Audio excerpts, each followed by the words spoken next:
son appel. Parce que s'il vous laisse réussir en dehors de son appel, la prophétie sur vous ne s'accomplira pas.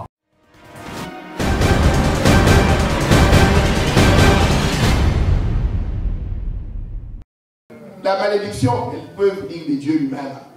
Parce que vous n'obéissez pas à sa parole. C'est ce que la parole de Dieu dit.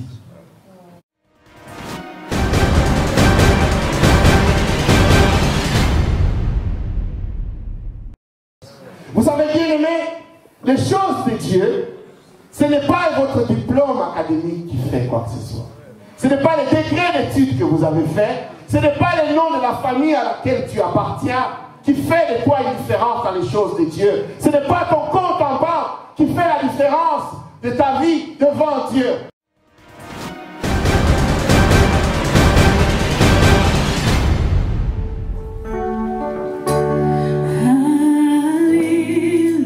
Est-ce que nous pouvons nous lever pour célébrer ce nom de Jésus en nous préparant à la parole de Dieu? Alléluia.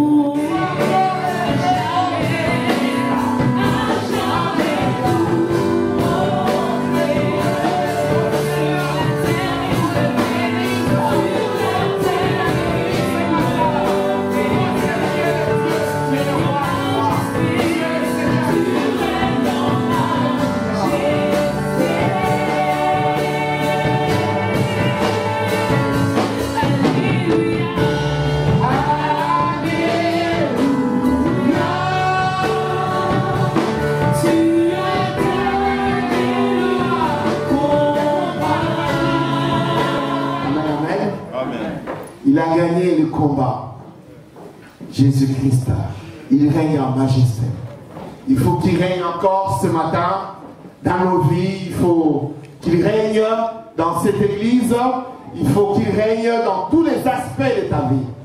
Il faut que tu introduises Jésus-Christ et que tu l'introduises comme roi dans tous les aspects de ta vie. Il faut que Jésus règne parce qu'il a gagné le combat.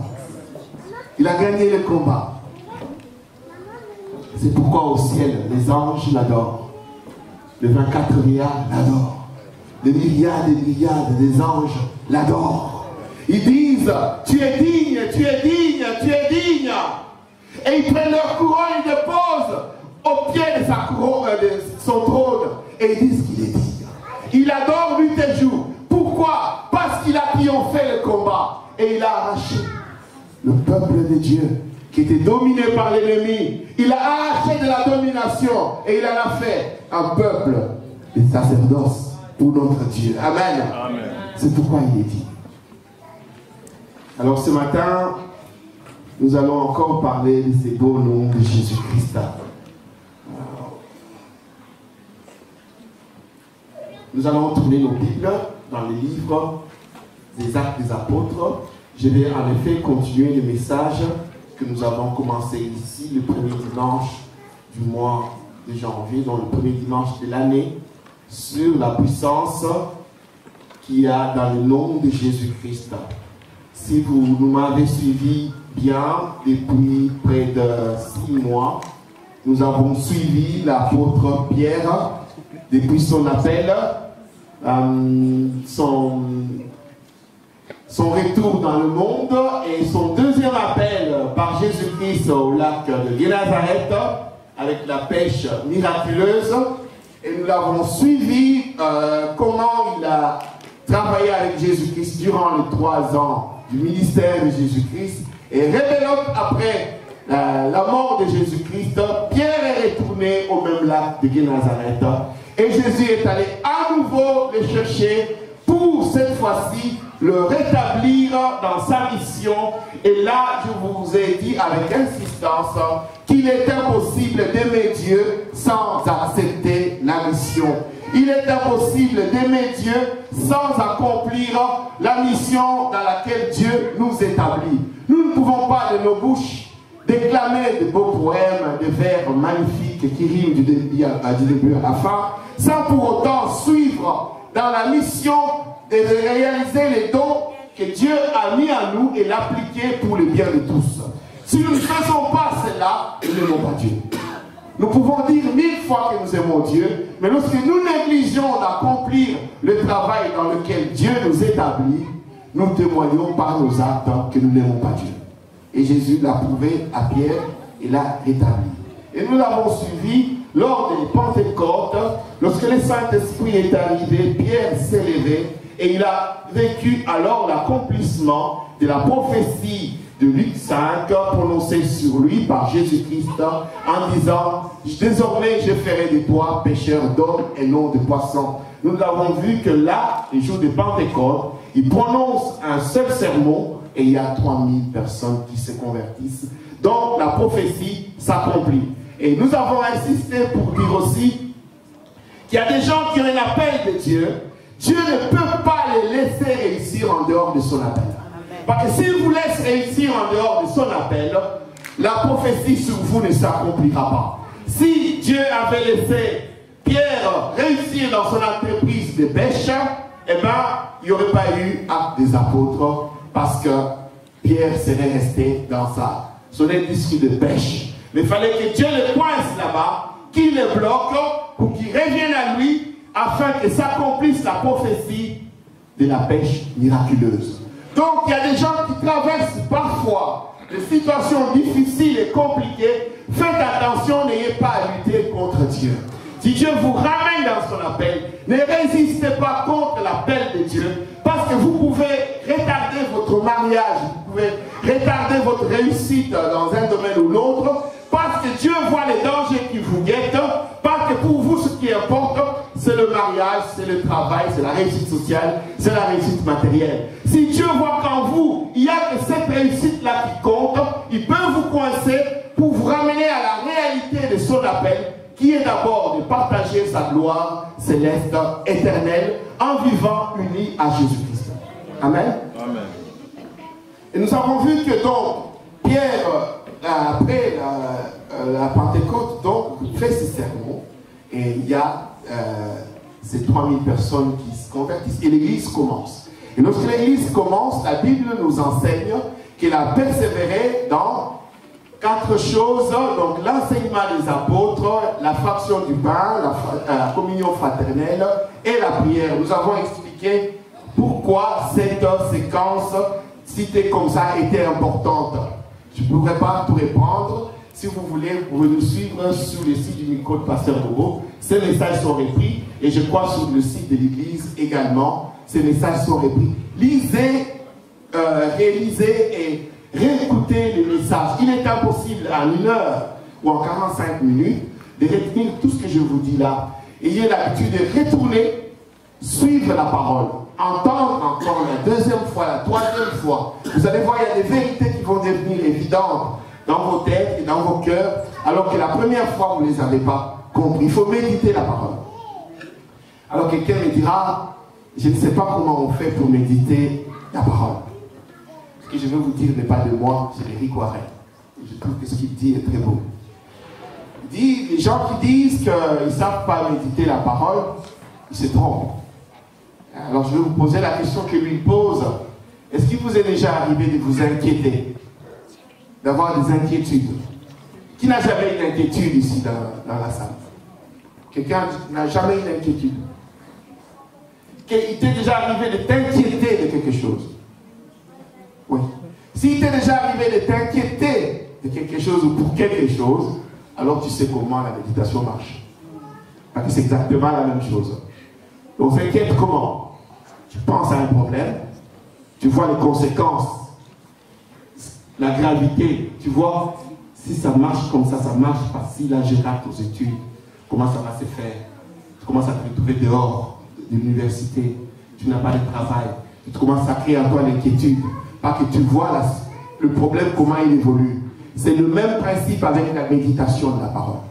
C'est-à-dire, je prends une vérité biblique, je pense très fort à cette vérité biblique à moi, je commence à réaliser les implications de cette vérité biblique à moi, si je crois dans sa parole. Parce que Jésus est le maître des circonstances. Si je suis attaché à lui, je marche avec lui. Donc, si sa parole me conduit, et que lui, il contrôle toutes choses, s'il est devant moi, qu'est-ce qui peut me résister? C'est ça, méditer la parole. C'est entrer dans la vérité en l'appliquant à soi et en la faisant monter de notre cœur à notre esprit et de notre esprit à notre cœur. Alors, en ce moment-là, vous laisserez de côté les inquiétudes, vous verrez la puissance de Dieu. Amen.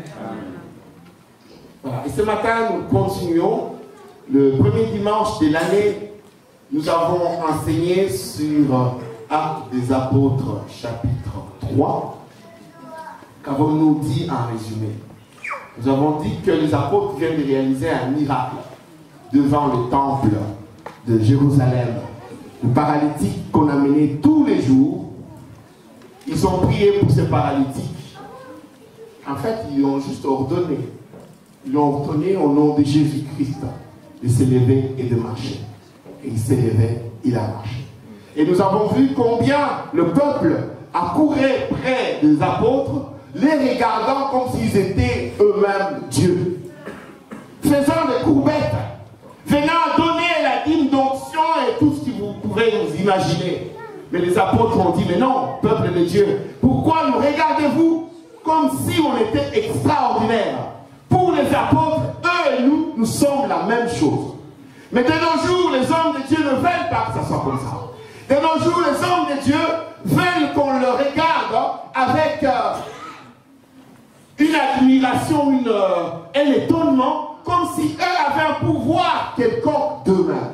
Pierre explique que non, nous n'avons pas d'autre pouvoir, sinon le fait de croire en Jésus-Christ. Et c'est notre foi en Jésus-Christ. C'est le fait que nous croyons en Jésus-Christ, que la puissance qu'il y a dans le nom de Jésus-Christ sort et guérit l'homme malade. Donc ce n'est pas nous, c'est Jésus-Christ. Et nous avons expliqué que nous sommes que de morts de terre. En tout cas, personnellement, je n'ai jamais considéré que j'étais autre chose, sinon une morte de terre sauvée par la grâce de Dieu, un pauvre pécheur, racheté par l'œuvre de Jésus-Christ. Et lorsque nous restons unis à ce Jésus-Christ-là, son nom a la puissance suffisante pour guérir les malades, pour détruire les liens, pour briser les chaînes, pour proclamer une année de grâce au peuple de Dieu. Parce que c'était les paroles de Jésus-Christ lui-même. Aujourd'hui, nous allons essayer d'aller encore un peu plus loin dans ces messages, en revenant sur des notions de Actes des Apôtres 3 et en continuant dans Actes des Apôtres 4, dont je vais faire la lecture maintenant. Amen. Amen. Nous lisons la parole du Seigneur.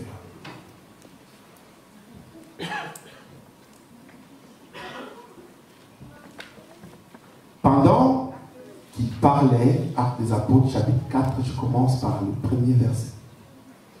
Pendant qu'il parlait ainsi à la foule, survinrent quelques prêtres accompagnés du chef de la police du temple et de membres du parti des Sadducéens.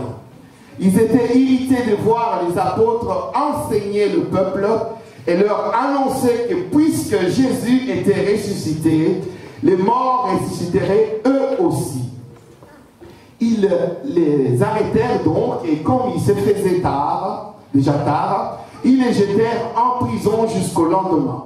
Cependant, parmi ceux qui avaient entendu leurs paroles, beaucoup crurent, ce que porta le nombre de croyants à près de 5000 hommes. Notez cela. Le lendemain, les chefs des Juifs, les responsables du peuple et les spécialistes de la loi se réunirent à Jérusalem.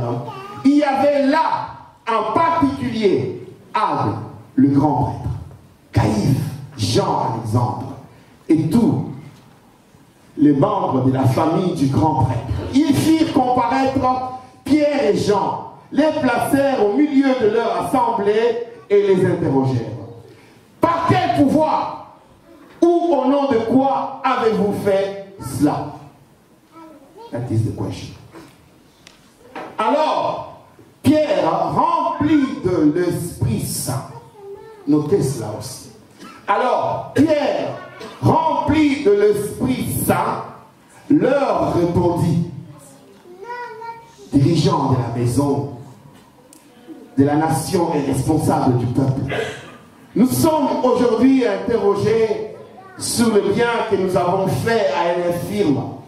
et sur la manière dont il a été guéri, eh bien, sachez-le tous, ce que tout le peuple d'Israël le sache, c'est au nom de Jésus-Christ de Nazareth que nous avons agi. De ce Jésus que vous avez crucifié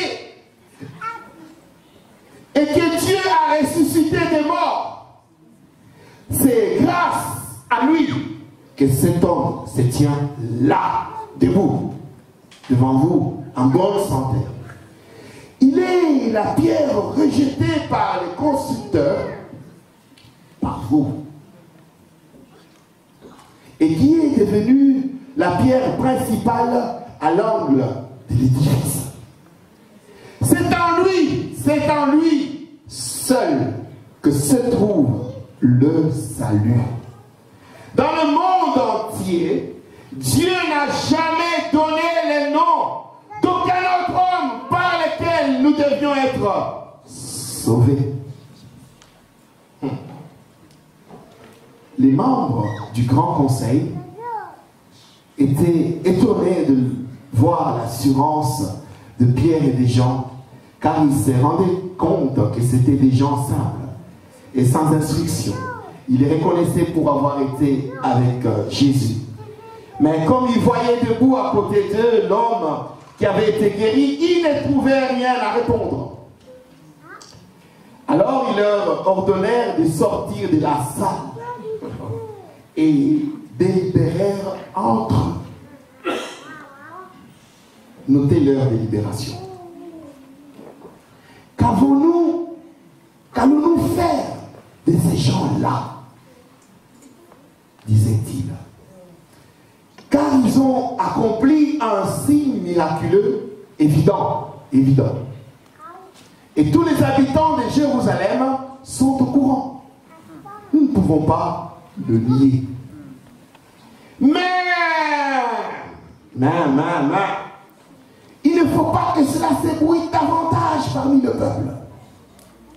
Écoutez ce que la Bible dit. Défendons-leur donc, sous peine de sanction, de parler désormais à qui que ce soit au nom de Jésus. Là-dessus, ils les firent rappeler et leur interdirent formellement de parler, notez aussi ces deux verbes, de parler ou d'enseigner au nom de Jésus-Christ. Mais Pierre et Jean leur répondirent, attends vous-même, jugez-en vous-même. Est-il juste devant Dieu? Est-il juste devant Dieu de vous obéir plutôt qu'à Dieu? Quant à nous, nous ne pouvons pas garder le silence sur ce que nous avons vu et entendu. Après leur avoir fait de nouvelles menaces, ils les relâchèrent. En effet, ils n'avaient pas trouvé de moyen de les punir, parce que tout le peuple louait Dieu pour ce qui venait d'arriver. L'homme qui avait été miraculeusement guéri était âgé de plus de 40 ans. Amen. Seigneur, je fais taire mes pensées. Que la révélation du Saint-Esprit prenne le relais maintenant pour transmettre vérité, connaissance, foi et révélation au peuple de Dieu. Dans le nom de Jésus-Christ. Amen. Amen, amen. Amen. La parole de Dieu, elle est excellente. Elle est magnifique, elle est puissante. Elle est permanente. Elle continue d'agir dans notre siècle comme si nous étions au siècle de Jésus-Christ, parce qu'elle est vraie. Lorsque j'ai analysé ce texte, au plus je l'analyse, au plus je pense que j'y resterai peut-être plusieurs sermons à parler que de la même chose. Parce que ce texte est riche. Je reviens au début du message, pendant qu'il parlait. les apôtres guérissent le malade, le peuple vient, Pierre commence à parler, il leur explique que ce que vous voyez, c'est parce que nous, apôtres, nous avons foi dans le nom de Jésus-Christ que vous avez crucifié. Il responsabilise le peuple juif de leur acte. Vous avez voulu qu'on vous relâche Barabbas, un tueur. Et celui qui donne la vie, vous l'avez condamné à mort. Mais il leur dit aussi, je sais que vous avez agi par ignorance. Mais maintenant, si vous vous repentez, que vous changez, le salut va vous être accordé. Et la Bible dit que pendant qu'ils expliquent ces choses, il y a eu 5000 conversions. Ils parlaient, ils expliquaient la beauté du nom de Jésus-Christ. Ils expliquaient la puissance du nom de Jésus-Christ. Ils expliquaient la gloire qu'il y a dans le nom de Jésus-Christ. Pendant qu'ils expliquaient ces choses, 5000 conversions. Et pendant qu'ils expliquaient encore et qu'ils parlaient, arrive le pouvoir religieux, arrive le pouvoir politico-religieux. Parce que le Sanhédrin, j'en ai encore discuté ce matin avec l'ancien Eric, les Sanhédrin, donc les grands conseils ici, étaient composés des Sadducéens, des pharisiens et des Hérodiens qui soutenaient le pouvoir en place et qui s'occupaient du journalier du peuple juif. Donc tout ce qui était vie politique du peuple juif à l'époque, il y avait l'Empire romain qui dominait en Israël, mais ce qui était affaire locale était dirigé par le pouvoir politico-religieux qui était les Sanhédrin, surtout par sa composante hérodienne. Alors ces gens arrivent et trouvent donc que les apôtres sont occupés à expliquer au peuple de Dieu l'importance du nom de Jésus-Christ. Mais que se passe-t-il? Ils les arrêtent. Ils les arrêtent et comme il se faisait tard, ils les mettent en prison. Et le matin, il les convoque à une grande conférence, un grand tribunal. C'est là où nous commençons notre message. Les apôtres disent, nous sommes aujourd'hui appelés à nous justifier, à nous expliquer sur un bienfait accordé à un infirme. Nous sommes appelés à nous justifier lorsque nous parlons de Jésus-Christ. Je me dis, mais le sens même de la foi chrétienne, s'il n'y a pas le nom de Jésus-Christ, comment pouvons-nous être chrétiens s'il n'y a pas le nom de Jésus-Christ? Alors si le sermon qui consiste à élever le nom de Jésus-Christ a dit que c'est Jésus qui est la réponse, c'est Jésus qui est la solution, c'est Jésus qui guérit, c'est Jésus qui sauve, si ce sermon-là mérite que je sois pendu, alors j'accepte d'être pendu. Si ce sermon-là te dit que Jésus-Christ est la seule réponse de Jésus-Christ de Dieu pour résoudre tes problèmes, si élever le nom de Jésus-Christ suscite une polémique, suscite un rejet des gens, des choses de Dieu, suscite un abandon de l'assemblée, je me pose la question, la base de notre foi chrétienne, elle est où? En dehors du nom de Jésus-Christ, il n'y a rien. Mais si le nom de Jésus-Christ est élevé, glorifié, t'irrite au point que tu en perds la foi, je me demande alors ta foi, elle consiste en quoi?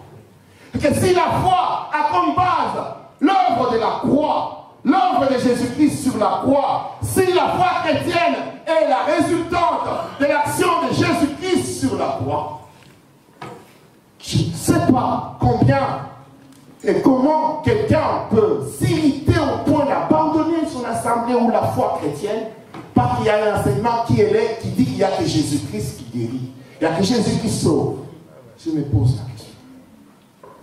Alors Pierre dit, nous sommes obligés aujourd'hui à nous justifier. Et ils ont posé la question, nous voulons savoir au nom de quoi. Alors Pierre, rempli de l'Esprit Saint, je vous avais dit de noter rempli de l'Esprit Saint. Pourquoi vous dis-je cela? Parce que la réponse de Pierre ici, Pierre ne peut pas se tromper. La réponse que Pierre donne, à savoir comment ont-ils guéri le malade? Comment cela s'est-il passé? la réponse que Pierre donne à ce moment-là, elle ne peut pas être hésitante. Elle ne peut pas être à moitié vraie. Elle ne peut pas être à moitié fausse. Pourquoi? Parce qu'il a répondu poussé par le Saint-Esprit en étant rempli du Saint-Esprit. Donc si la réponse de Pierre, remplie du Saint-Esprit, explique le miracle en disant, eh bien, sachez-le, c'est le nom de Jésus-Christ. C'est Jésus-là que vous avez rejeté. C'est ce Jésus-là qui a guéri ce malade. Si c'est ça la réponse de Pierre, c'est qu'en dehors de cette réponse-là, si nous inventons autre chose, nous sommes à côté. Amen. Pierre dit ceci. La question est, par quel pouvoir ou au nom de qui avez-vous fait cela? Et si vous analysez un peu le texte, le cela remplace non seulement la guérison du malade, mais le fait que par l'enseignement qu'ils viennent de donner juste après, il y a 5000 personnes qui se sont converties. Et vous allez comprendre pourquoi j'insiste sur ces détails-là dans la suite de mon message. Donc Pierre, rempli du Saint-Esprit, donne cette réponse en disant, dirigeant de la nation et responsable du peuple, nous sommes aujourd'hui interrogés sur les biens que nous avons faits à une infirme et sur la manière, c'est-à-dire comment. Il doit expliquer les comment le malade est guéri et comment il y a autant de gens qui sont réunis là pour entendre. Qu'est-ce qui s'est passé? Quel procédé avez-vous utilisé? Paul doit expliquer. Pierre doit expliquer ça. Je parle tellement sur Paul qu'il me poursuit. Et sur la manière dont il a été dit, eh bien, sachez-le et que tout le peuple d'Israël le sache. C'est au nom de Jésus-Christ de Nazareth que nous avons agi. De c'est Jésus que vous avez crucifié et que Dieu a ressuscité des morts. Notez qu'ici, Pierre parle aux représentants du pouvoir religieux et politique. Vous allez comprendre pourquoi. Dans le chapitre 3, il parlait au peuple, avec la même responsabilité. C'est vous qui avez crucifié Jésus. Jésus-Christ était la réponse de Dieu, mais vous l'avez crucifié. Il insiste, réalisez bien, Pierre insiste sur la responsabilité de l'humain. Même si Dieu avait prévu que le Christ allait mourir, quand nous ferons la suite, chapitre 4 et 5, vous comprendrez, revenant. Vous changez, dit Pierre, changez, et que le salut de Dieu vous soit accordé. Amen. Donc Pierre a insisté sur leur responsabilité. En plus que l'air dit là. Il dit, quel Jésus en fait au nom duquel nous avons fait ces choses? Il dit, c'est le même Jésus. Réalisez bien. Et bien, sachez-le tous, et que tout le peuple d'Israël le sache. C'est au nom de Jésus-Christ de Nazareth que nous avons agi. De ce Jésus que vous avez crucifié. Le même Jésus-là que vous avez crucifié, c'est le même qui agit en nous puissamment. Vous savez, la bonne nouvelle, elle est une bénédiction et une malédiction à la fois. Celui qui l'entend, qui l'obéit, c'est une bénédiction. Et la même parole de Dieu, vous l'entendez, vous ne l'obéissez pas, elle devient une malédiction beaucoup. La malédiction, elle peut venir de Dieu lui-même. Parce que vous n'obéissez pas à sa parole. C'est ce que la parole de Dieu dit. Il dit ceci dans le texte. Il est question ici du Sanhédrin. C'est-à-dire les gens qui connaissent la loi, qui connaissent les choses de Dieu. Pierre leur dit, Jésus est la pierre angulaire rejetée par les bâtisseurs. Il dit par vous. Que se passe-t-il de nos jours? Nous voyons que les gens qui devaient nous dire la vérité, les gens qui connaissent les choses de Dieu, ont abandonné la vraie foi pour enseigner le mensonge. Ceux qui étaient censés connaître la vérité et la transmettre au peuple, se sont plus dans les spectacles et les rituels et ont laissé à côté Jésus-Christ lui-même. Je dis, l'ancien Dika nous a enseigné, il y a dans le psaume 11, on dit, quand les fondements vacillent et tombent, que ferait l'homme intègre? De nos jours, les fondements même vacillent et tombent. Quel est le fondement de la foi? Christ est ressuscité et c'est pourquoi nous avons l'espérance de la gloire, c'est pourquoi nous avons l'espérance de l'éternité. Mais que nous apporte l'Église aujourd'hui? Que nous apportent les gens qui étaient censés nous rapprocher de Jésus-Christ? Ils nous rapprochent des choses. J'ai vu encore un truc dernièrement. ça devient lamentable. On prend un monsieur avec un ventre bédonnant comme ça, on loin d'huile sous son ventre, puis il est couché par terre, il y a un monsieur qui s'approche de lui, il appuie. Nous, on avait étudié ces choses, ces mascarades et cette illusion en médecine des gens. Il y avait ce qu'on appelait à un moment donné les miracles philippins. Les gens allaient se faire opérer en Philippines, soi-disant que les Philippins avaient trouvé une méthode d'enlever les tumeurs sans ouvrir. Alors tu venais t'appuyer sur le main avec des paroles, des incantations, et il sortait une tumeur. Une masse, une boule, une viande. Et plein de gens ont fait le pèlerinage. En ce moment-là, moi je suis en 3e candidate médecine. Et notre prof dit, alors les universités belges et occidentales se sont intéressées au phénomène. Parce qu'on en parlait beaucoup de miracles philippins. Il y avait, évidemment, comme toujours, il y a des témoignages. Je vous dis la vérité, les témoignages ne remplacent pas la vérité biblique. C'est pas parce que quelqu'un vient vous témoigner en disant « Moi j'ai mis la peinture jaune dans ma chambre, que j'ai eu un enfant, que désormais la vérité c'est de mettre la peinture jaune dans sa chambre pour avoir un enfant. » Un témoignage n'est pas la vérité biblique. Il y a eu des témoignages même dans le milieu scientifique. Alors les universités belges ont envoyé des délégations. Qu'est-ce qu'ils ont fait? Anonymement, ils ont récupéré les soi-disant tumeurs qu'on avait sorties des ventres des gens. Et on est venu les analyser dans nos laboratoires ici, en faisant l'anatomie pathologique. Qu'est-ce qu'on a trouvé? Parfois, ce n'était pas du tout une masse, une matière humaine.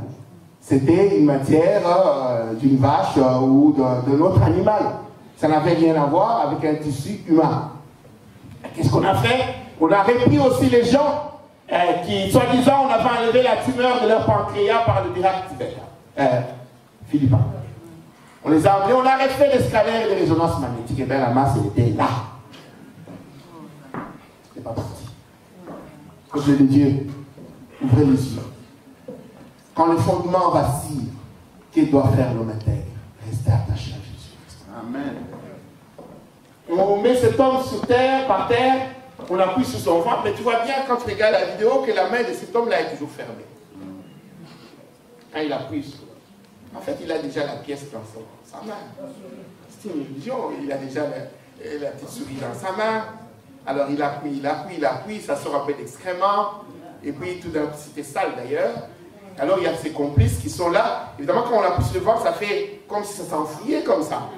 Alors, à un moment donné, il fait sortir. Alors je me suis posé la question, qu'est-ce que ça a à voir avec Jésus-Christ? À quoi est-ce qu'on peut lier ça avec l'évangile? Je ne comprends pas, ça devient... Où est l'évangile là-dedans? Le miracle. Mais vous allez voir, je vais vous démontrer que le miracle ne prêche pas le miracle.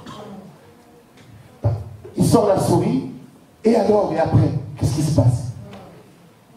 Pour montrer que lui, il a la puissance, il faut créer des numéros d'illusion. Pierre dit, nous avons fait au nom de Jésus. Mais vous, qui êtes des bâtisseurs, l'Église, c'est vous qui devez enseigner la vérité au monde. Mais aujourd'hui, on court après des futilités et des banalités. Nous crucifions à notre tour le Christ et nous l'exposons à l'ignominie. Lorsque nous rejetons le message authentique de la Bible, de la vérité qui change et qui transforme, nous crucifions à notre tour Jésus-Christ et nous l'exposons à l'ignominie. Et nous sommes les bâtisseurs qui devaient montrer aux autres la vérité biblique. Pierre dit, vous l'avez crucifié, mais cette pierre est devenue la principale des l'angle. Et la Bible dit, c'est en lui seul que se trouve le salut. Et dans le monde entier, Dieu n'a jamais donné le nom d'aucun autre homme par lequel il devait être sauvé.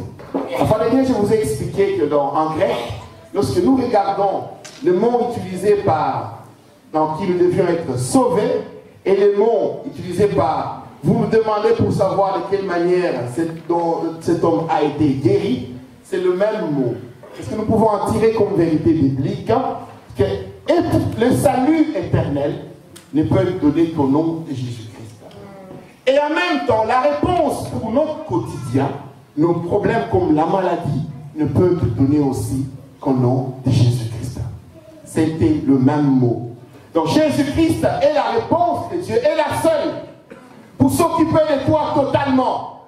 Et nous comprenons aussi comme vérité que la guérison du corps, si elle n'amène pas au salut éternel, ça ne sert à rien. Ça ne sert à rien. Il y a des gens qui guérissent aussi, on fait chimiothérapie, la thérapie guérissent, hein. Ils rentrent. Ils vont mourir aussi plus tard, dans 10 ans, 15 ans, 20 ans. La même chose que les gens pour qui nous prions ici, qui sont peut-être effectivement guéris, et qui vont aussi mourir d'ici 10 ans, 15 ans, 20 ans. Ils vont quand même mourir. Donc la guérison physique, lorsqu'elle reste une guérison, ça ne sert à rien. Il faut que la guérison t'amène au salut. Si tu cherches à acheter une voiture, juste parce que tu as envie d'épater ton entourage, cela ne sert à rien aux yeux de Dieu. Mais si tu veux, pour commencer à aller chercher les 3-4 personnes qui ne savent pas venir à l'église, il y a des mamans qui ne savent pas venir à l'église, parce qu'ils ont mal aux genoux, parce qu'ils ont des problèmes de rhumatisme. Seigneur, donne-moi un moyen de transport, donne-moi une voiture, j'irai chercher telle maman, je l'amènerai à l'église. Oui, là ça a un sens devant Dieu. Mais si pour toi c'est pour épater Bakoyo, ils pensaient que j'étais fini. Je n'ai pas encore fini, ils vont voir. Si c'est pour cela que tu cherches cela, eh bien c'est minable. Alors tu vas tout faire pour inviter les gens, pour qu'ils voient, tu vas tout faire t'arranger. Oh Seigneur Dieu. Un jour, j'étais en train de souffrir dans mes études. Il y avait un ami camerounais, j'espère qu'il ne suivra pas ça, parce que maintenant on me suit beaucoup à l'hôpital, qui était déjà avancé devant moi, avant moi. Un jour, je suis à l'arrêt de bus complètement dépassé dans mes problèmes. Et il passe dans une nouvelle Toyota qu'il venait d'acheter, Toyota Celica, je crois, à l'époque. Et il vient. Il arrête, carreau descente. Tu veux que je te dépose? Moi, tout minable là, comme ça. Moi, j'ai dit, ben, oui, si tu veux. Donc à ce moment-là, tu es déjà tellement minable en toi-même. Moi, je dis, oui, si tu veux. Moi, en fait, j'attends mon bus, mais enfin, pourquoi pas? J'entre. On commence à avancer à peine un arrêt, 2 arrêts. Il voit les bus derrière. Vous avez compris. Bravo. Il me fait, ton bus est là, tu peux descendre. J'étais humilié. Mais pourquoi tu m'as pris alors? Il fallait me laisser.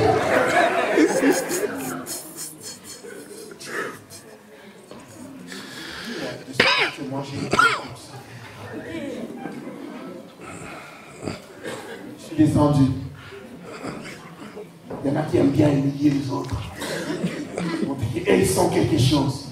Eh bien, si vous cherchez des matériels pour frimer, vous n'êtes pas différent de Baïa. La guérison physique, la bénédiction matérielle, si elle ne nous rapproche pas du salut, ça ne sert à rien. C'est ça que je voulais vous dire sur ce passage. Je continue. Pierre explique qu'en dehors du nom de Jésus-Christ, Dieu n'a jamais donné autre chose pour guérir les gens et pour sauver les gens. Comprenez cela, c'est ensemble. Pierre explique clairement que lorsque tu t'adresses à Dieu pour demander une solution à quelque chose, si ce n'est pas Jésus, alors c'est rien. C'est ça que vous devez comprendre dans la vérité biblique. Si la manière dont Dieu me répond ne passe pas par Jésus, alors ce n'est pas Dieu. Dieu ne peut répondre que par Jésus-Christ. Parce que Pierre dit, dans toute l'humanité, il n'y a qu'en Jésus-Christ que Dieu a répondu. Et pour la guérison et pour le salut. N'allez pas chercher autre chose. Et le but de Dieu en nous guérissant, en nous visitant dans nos problèmes, c'est pour nous ramener à lui, pour qu'on ait le salut éternel. Pas pour qu'on soit multimilliardaire. Dieu n'est pas épaté parce que vous êtes multimilliardaire. Le diable non plus d'ailleurs. Il a déjà vu Bill Gates. Il a vu même Trump. Donald Trump. Nous continuons la parole. Parce qu'il n'y a pas un autre nom par lequel nous devions être sauvés. Les membres du Sanhédrin étaient très étonnés de voir que ces gens parlaient avec assurance ou que c'était des gens simples, c'est-à-dire sans instruction. Mais parce qu'ils s'appuyaient sur Jésus, ils étaient devenus quelque chose. Vous savez bien aimé, les choses de Dieu, ce n'est pas votre diplôme académique qui fait quoi que ce soit. Ce n'est pas les degrés d'études que vous avez fait, ce n'est pas le nom de la famille à laquelle tu appartiens qui fait de toi une différence dans les choses de Dieu. Ce n'est pas ton compte en banque qui fait la différence de ta vie devant Dieu. Étaient des gens simples, mais ils parlaient avec assurance devant les autorités. Pourquoi? Parce qu'ils savaient en qui ils avaient cru. Ils savaient de quoi ils parlaient. Ils savaient que Jésus était avec eux. Alors ils proclamaient la puissance du nom de Jésus. La Bible dit, ils se sont dit, mais qu'allons-nous faire avec ces gens? On va les faire sortir et puis on va les libérer. Je voudrais insister là-dessus. Leur délibération, c'est de dire, il y a eu un miracle évident. C'est ça que je voulais vous expliquer sur le miracle. Le miracle, on peut le reconnaître. Mais dans ce texte, vous allez voir que le miracle ne sauve pas. Les Sadducéens, le Sanhédrin entier, reconnaît qu'il y a eu un miracle. Ils disaient bien, ils ont reconnu qu'il y a eu un miracle évident. La logique aurait voulu, s'ils reconnaissent eux-mêmes qu'il y a eu un miracle, mais comment ils ne croient pas? La compréhension de la Bible, de la vérité biblique, c'est un don de Dieu. C'est la grâce de Dieu. En lingala, on dit, épée sa méliété. Il y a des gens à qui ce n'est pas donné de comprendre la parole. Oh, que je bénis le Seigneur. Parce que dans cette église, il nous a fait grâce de comprendre sa parole, de nous attacher à la vérité biblique. Nous ne sommes peut-être pas connus, nous ne remplissons peut-être pas des stades, mais nous avons la vérité biblique. Cela nous a été donné de la part du Père. Oh merci mon Dieu pour la révélation de ta parole. Mais cela n'a pas été donné à tout le monde. Et je voudrais vous dire, les Sanhédrins étaient composés de qui? La Bible dit, il y a eu Anania, il y a eu les grands prêtres. Oh, vous pouvez commencer à citer. Citez les noms que vous connaissez des gens là, du Congo, des Côte d'Ivoire, des Nigeria. Oui, tous ces gens-là se sont réunis. C'était le monde religieux. C'est pas parce que vous êtes connus que vous connaissez la parole de Dieu. Ils étaient connus, c'était Caïphe, c'était les grands prêtres, c'était les Sadducéens, les spécialistes de la loi. Mais quant aux choses de Dieu, à la vérité du nom de Jésus qui sauve, ils n'avaient pas droit à ça. Ils n'avaient pas compris cela. Ils connaissaient toute la loi sous le bout des lèvres. Vous savez, les gens peuvent passer à la télé, démontrer les choses par plusieurs choses. Mais s'ils sortent du nom de Jésus-Christ, vous pouvez leur dire, allez-vous-en, ils n'entendront pas ce que vous dites. Parce que nous, c'est à cause de Jésus-Christ.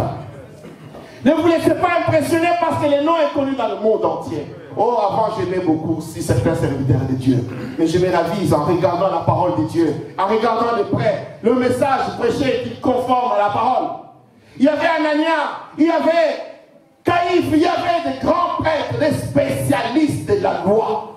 Très connus dans la ville, ils remplissaient les stades. Oh, qu'est-ce que la popularité peut nous piéger aussi. J'ai pris pour certains hommes de Dieu qui sont en train de montrer que Dieu les préserve, de ne pas tomber dans les pièges. Parce que lorsqu'on devient populaire, on a envie de donner son avis sur toutes choses. On a envie de faire plaisir à toutes les assemblées où on est invité à gauche, à droite dans le monde. Et finalement, on tombe dans les pièges, on dénature la parole. Non, moi je resterai à la Bible. J'annoncerai Jésus-Christ et seul Jésus-Christ qui sauve. En dehors de lui, il n'y a personne d'autre que le nom de Jésus-Christ. Tout le monde était là. Ils étaient frappés par l'assurance de Pierre et des gens. Et ils ont délibéré ceci. Ils ont dit, il y a eu un miracle évident. Mais cela ne doit pas trop s'ébruiter. Et regardez l'interdiction qui suit. Nous devons leur interdire de parler et d'enseigner au nom de Jésus-Christ. C'est ça le clou de mon message. Ce qui embête le diable, ce ne sont pas les miracles. Lui aussi, il les fait. Vous savez, le parler en langue, aller en Inde, Allez voir les maîtres enchanteurs des serpents. Ils ont les flûtes, ils ont les cobras devant eux. Ils jouent le flûte, ils enchantent les serpents. Les serpents s'élèvent et commencent à danser. Et eux, avec eux, ils parlent en langue, ils dansent avec eux. Ils font tous les rituels qu'on peut voir, qu'on qualifie les spirituels là. Ils les font, et il y a la fumée qui sort. J'ai vu dans le vendeur de la foi, il y avait même la fumée qui sortait. Exactement, les maîtres enchanteurs indiens font cela. Les miracles n'impressionnent pas le diable. Le diable accepte le miracle. Mais quand tu as parlé du nom de Jésus, s'il y a quelque chose qui dérange le diable, c'est lorsqu'on enseigne le nom de Jésus. S'il y a quelque chose qui dérange le pouvoir politique, c'est lorsqu'on enseigne le nom de Jésus. S'il y a quelque chose qui dérange le pouvoir religieux, c'est lorsqu'on parle du nom de Jésus-Christ. Oui, le miracle, ils ont dit oui, le miracle, il est évident, il est là, on ne peut pas le nier. Mais quand tu as enseigné au nom de Jésus, s'il y a un enseignement qui divise, qui perturbe, mais ils ont compris que le miracle était vrai. Alors tu vois quelqu'un, tu dis, mais est-ce que ce qu'on dit, tu as regardé dans la Bible, est-ce que tu as vu ça? Oui, j'ai vu. Est-ce que c'est écrit noir sur blanc? Oui, j'ai vu. Et ce qu'on a trouvé. Alors eux, ils disent, les Sadducéens disent, le miracle, oui, il est évident. Ils l'ont fait, oui, c'est vrai. Mais le nom de Jésus, ça nous a donné leur interdit de parler. Le problème, c'est quand le fondement vacille et tombe. Le fondement de notre foi, c'est le nom de Jésus-Christ. En dehors du nom de Jésus, il n'y a rien d'autre. Mais le diable ne peut pas te laisser facilement parler du nom de Jésus. Il va te laisser faire des pseudo-miracles. Il va te laisser le faire. Il va te laisser un message autre que le nom de Jésus ne va pas t'embêter. Mais lorsque tu touches au fondement, c'est Jésus-Christ qui a été donné par Dieu pour guérir, pour délivrer, pour bénir. Il n'y a que le nom de Jésus. Ah, non, non, non, non, non. On a la télé du Bolivie au centre. Si au centre ne glorifie pas Jésus, il fait quoi? Jésus lui-même dit, quand le Saint-Esprit viendra, il me glorifiera. Il me glorifiera, moi, Jésus. Il prendra ce qui est à moi, il vous donnera. Le Saint-Esprit ne peut rien faire d'autre qu'élever le nom de Jésus-Christ dans l'Église. Si le Saint-Esprit sert à autre chose qu'élever le nom de Jésus-Christ dans l'Église, ce n'est pas le Saint-Esprit.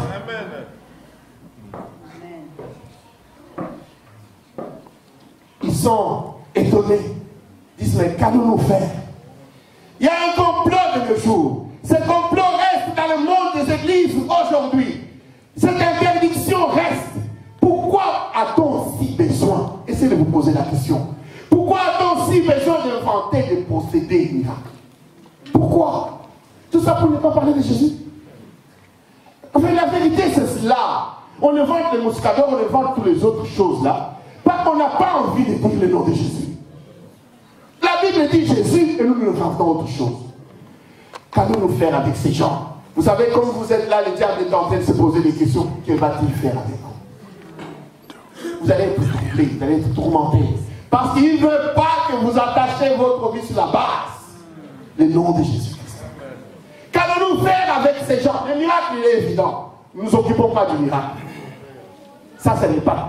Ça n'impressionne pas. Ils n'étaient pas impressionnés. Vous savez pourquoi le nom de Jésus?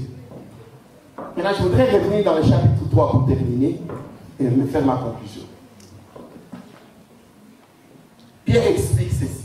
Vous devez lire ce verset-là. Nous sommes au chapitre 3, verset 16.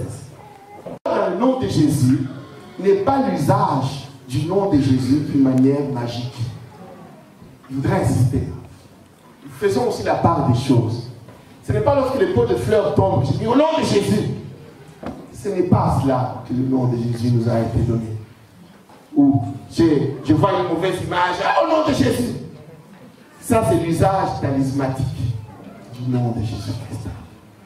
Lorsque Pierre dit, c'est parce que nous croyons dans le nom de Jésus, que la puissance du nom de Jésus-Christ a rendu la guérison à cet homme, c'est plus profond que le simple usage du nom de Jésus en disant au nom de Jésus.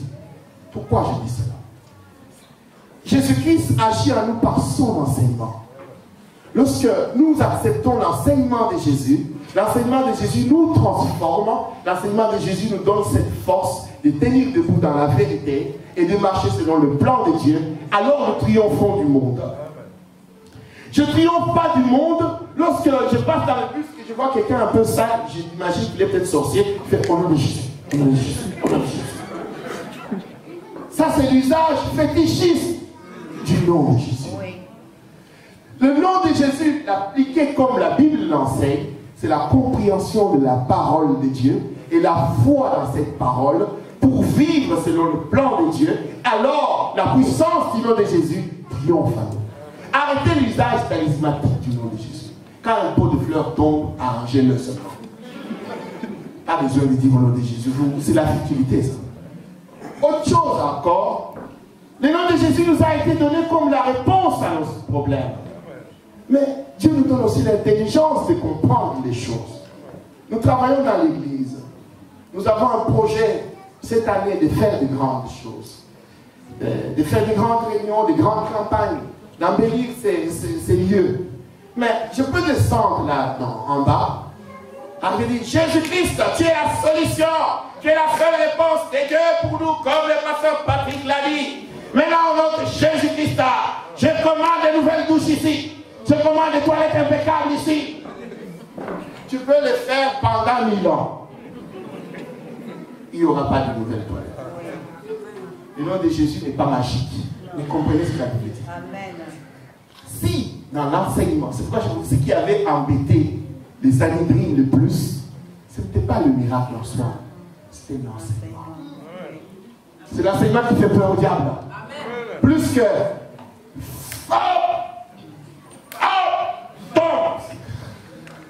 tous les gens qui font l'hypnotisme, les frères. J'ai vu encore une vidéo des gamins où il y a un qui vient. Nous avons grandi à l'époque des Séléman et des Ding. Vous connaissez ces choses. Séléman, il se battait avec mon frère Denis à Barry-Lambise, en plein air. Tout le monde était là. Séléman, il vient. Quelqu'un tombe, pas dans les vies. Mais je vois maintenant un serviteur de Dieu, un veston, il vient là.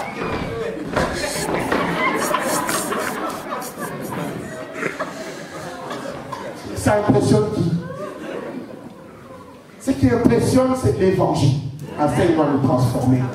Abandonner le mal, à suivre le bien, à vivre la sainteté, à vivre l'amour de Dieu, à vivre la vérité de Dieu. C'est ça l'évangile. L'évangile ne se pas les pattes dans le vide. L'évangile ne se pas les coups de tête dans le vide. Et alors, il insiste, tant que la personne n'est pas tombée, n'est-ce pas? Il faut que la personne tombe. Si c'est Dieu qui fait tomber, il est venu tout seul. Pourquoi tu as insisté? Tu as insisté pour qu'il tombe, absolument. La foi dans le nom de Jésus, c'est la foi dans la vérité qui transforme. Je reviens à mon exemple de toilette. Maintenant, on enseigne quelqu'un. On lui dit, Jésus-Christ lui-même a travaillé avec les femmes qui soutenaient son ministère. Il y avait des gens qui appuyaient. L'œuvre de Dieu s'est faite avec l'argent. Si vous aimez que l'œuvre de Dieu aille de l'avant, si vous aimez Jésus-Christ, soutenez l'Église. J'étais gagné avec l'enseignement. Tu comprends l'enseignement, tu amènes tes apports financiers, on va construire des toilettes ici. C'est au nom de Jésus-Christ. Ça s'est fait au nom de Jésus. Pourquoi? Parce qu'on a enseigné le nom de Jésus en disant, Jésus peut sauver plusieurs personnes dans cette salle. Si nous organisons des campagnes ici, Jésus va sauver plusieurs personnes. Mais pour qu'on organise cela, nous avons besoin de vos dîmes, bien-aimés. Je suis en train de vous parler. Nous avons besoin de vos finances. Cette église a besoin. Ce n'est pas normal que dans une église comme celle-ci, un dimanche, on a nos offrandes, on totalise même pas 300 €. Vous savez, est-ce que vous êtes content, on sort d'un dimanche, ah, il y a un groupe de Paris qui est venu, qui a chanté, c'était très bien. Ah oui, il y a eu le Vox Day. Tout ça, ça coûte, bien-aimés. Et on ne fait pas avec un financement de l'État, qu'avec vos finances à vous. Si vous voulez qu'on ait des cultes magnifiques, qu'on ait des réunions puissantes, qu'on organise des choses, nous avons besoin de votre soutien financier. L'église a besoin de votre soutien, parce que c'est l'église de Dieu, c'est le travail de Dieu. Alors quand vous le faites au nom de Jésus-Christ, Dieu a répondu au nom de Jésus. Pas besoin d'aller d'en bas.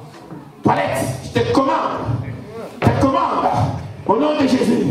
Je veux voir un lavabo en or ici. Un lavabo en or. Parce que que l'or et l'argent appartiennent à Dieu. Maintenant, il faut que l'or coule ici, qu'il y ait un lavabo. Au nom de Jésus, au nom de Jésus. Ça, c'est le nom de Jésus, talisman. Mais nous, le nom de Jésus, c'est le plus beau. C'est le nom le plus merveilleux. C'est le nom qui ramène les pécheurs à la repentance. On lui enseigne, on dit Dieu t'aime. Vous savez, pour terminer, la base de l'évangile, c'est qu'il y a un Dieu là aussi qui t'aime, qui voit ta souffrance, qui voit tes problèmes et qui a essayé par plusieurs voies de venir au secours de l'humanité. Et la voie ultime qu'il avait trouvée, c'était Jésus-Christ. Il est venu par Jésus-Christ car Dieu a tant aimé le monde qu'il lui a donné son Fils unique, afin que quiconque croit en lui ne périsse pas. Mais cette croix en lui, cette croyance en lui, ce n'est pas des déclarations, ce n'est pas des rituels, c'est une vie transformée. Une vie transformée par la parole. Lorsque tu te laisses transformer par la parole, tu vis la parole, tu vis dans l'amour de Dieu, tu entres dans le plan de Dieu, tu ne peux que vivre la victoire de Dieu. Quand le fondement vacille et tombe, que ferait l'Église véritable, s'attacher à Dieu? Quand le fondement vacille et s'écoule, que ferait une famille honorable dans le Seigneur, s'attacher à Jésus-Christ? Quand le fondement vacille et tombe, que ferait l'Église véritable de Dieu? S'attacher à Jésus, s'attacher à l'enseignement. Nous croyons à la puissance de Dieu qui guérit le malade. Mais nous n'empêchons pas les gens d'aller à l'hôpital. Nous croyons dans la puissance de Jésus qui peut solutionner tous les problèmes. Nous appelons aussi au raisonnement au bon sens. Parce que Jésus veut cela. La croyance en Jésus-Christ ne fait pas de nous des gens illuminés comme ça, tête dans les airs et qui ne regardent pas la réalité. Non. Nous restons humbles. Nous appuyons sur Jésus-Christ. La base de l'évangile, Dieu vous aime.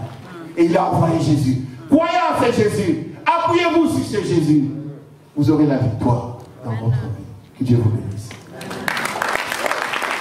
La tentation du monde et les manipulations de Satan dans le monde, mais qui reste attaché à toi pour vivre ta vérité. Que ces enfants soient des serviteurs du Dieu véritable.